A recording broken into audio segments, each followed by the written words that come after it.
All right, Aaron Boone's press conference is about to begin here. Yes Network, right before this press conference, showed Derek Jeter's last game. So I am completely depressed. Those are the two saddest moments in the last 10 years of Yankee baseball. Jeter's final game and Aaron Boone getting an extension. So it actually makes sense that they came on back-to-back.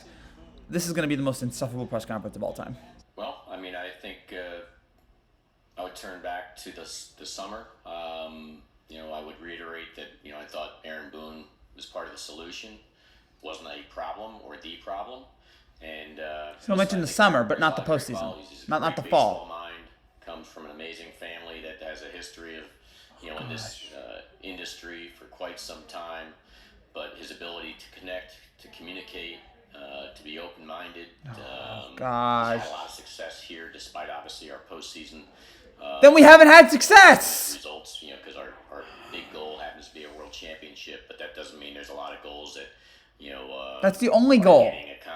That's the only goal is the championship. To be quite honest, if he was entering the free agent market, I believe he'd be the #1 managerial candidate. Oh, shut up! Season, and we would be going to an idea now why DJ LeMahieu, had the year he had. He was battling a core injury that he's now had. He's gotten surgically repaired. It's an 8-week recovery. Dr. Myers did in Philadelphia. DJ, you better turn around, my man. My gosh, he's been talking for 5 minutes. He hasn't stopped. He has asked one question. He's been talking for 5 minutes. Oh my God, almighty. All right, I'm gonna go get a drink, and I'm gonna be back in about 2 minutes, and he's still gonna be talking. But didn't play out the way we certainly hoped, or the way I'd certainly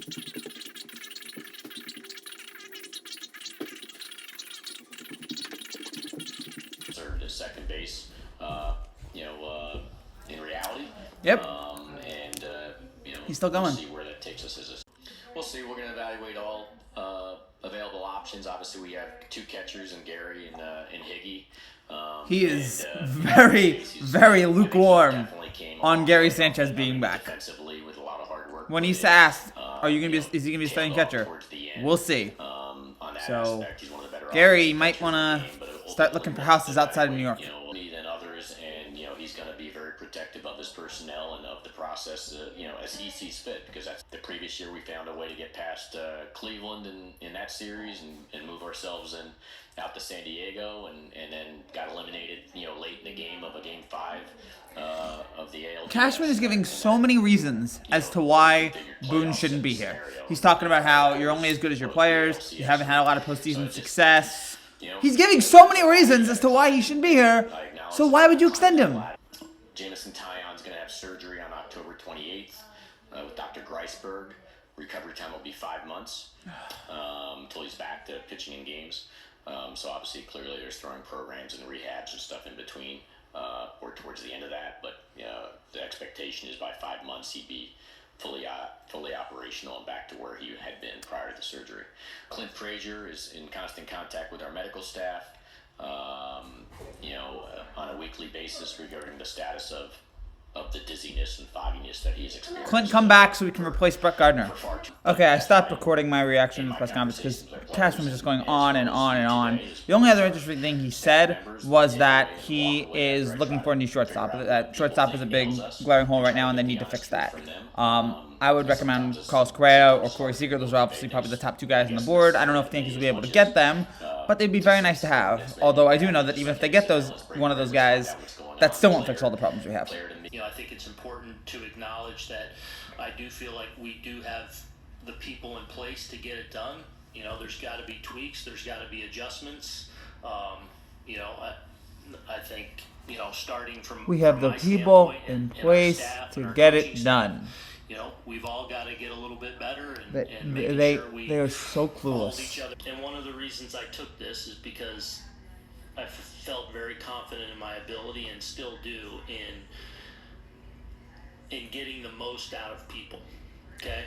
You don't do that at all. Coaching staff, you do it very poorly. To coach up. The Yankees used to have a manager that got the most out of his players.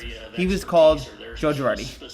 So, honestly, there was nothing really in this press conference that was of any value. Boone was just like, I'm the guy for the job, I think we're going to do better, blah, blah, blah. Cashman's really annoyed me because it was just an hour of him just talking and talking and just saying absolutely nothing. It just annoys me that this team is comfortable with mediocrity. It really discourages me that this team is so satisfied with the idea of that they're content with just making the playoffs every year, and that's it. I think Cashman was talking about the analytics department, and I wish I had recorded that. But he was talking about how they've done a great job every year of getting us to where we can be a World Series contending team, and that discouraged me so much. I was like, wow, that's all. The Yankees don't care about winning championships anymore. They just care about contending for a World Championship every year. That's all. That is. The Yankees have gone from World Series or bust to World Series contender, or there's no real bust, and it's fine, everything's fine. So this is where we're at. We're at the Yankees feeling like we got everything in place, we're fine, nothing to worry about, and it really, really annoys me. So Yankee fans, get ready for 2022 Yankees baseball, and there is nothing right now, that is in any way, shape, or form encouraging me on this season. I hope we get locked out. Please. I'm rooting for a lockout so I don't have to watch this team. See you guys later. Bye.